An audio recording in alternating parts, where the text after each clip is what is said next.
Senator Durbin, the president said wars must end, but the fact is the Cold War lasted for 40 years.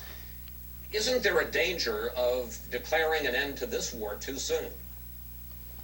You know, James Madison was quoted by the president. He basically said, if you want to preserve freedom, it's difficult to do if you have a continuous war. What the president is saying to us... Would you have said that during the Cold War, sir? Well, I can tell you that we had to stop and think many times during the Cold War. Can I go back to the McCarthy era and talk about the witch hunts for those who were thought to be communists? You just find in a warlike atmosphere that you end up compromising some basic values and basic freedoms and liberties. That's what the president reminded us. Now, I'm not going to take lightly the terrorism threat against the United States, but if we are constantly thinking of this in the context of war, we stand the very real risk of doing things which compromise our values and freedom. Look at that question, man. The Cold War lasted 40 years, so, and by the way, so Obama referred to in his speech how, yeah, come on, man, we need to wind down this war on terror. Afghanistan started in 2001, Iraq started in 2003. I mean, this is longer than the Soviet Union was in Afghanistan, and that's why Afghanistan got the nickname the Graveyard of Empires, right? And by the way, if you look at polls, the American people are like, end it, we're done, we've had it, enough.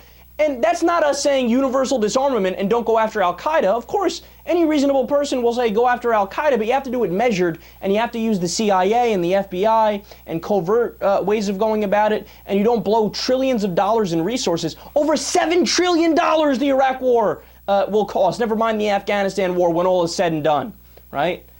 So, but on top of that, look, the Cold War lasted 40 years, therefore what? The war on terror should last 40 years or longer? I got news for you, Chris. The Cold War was cold. You know what that means, Chris?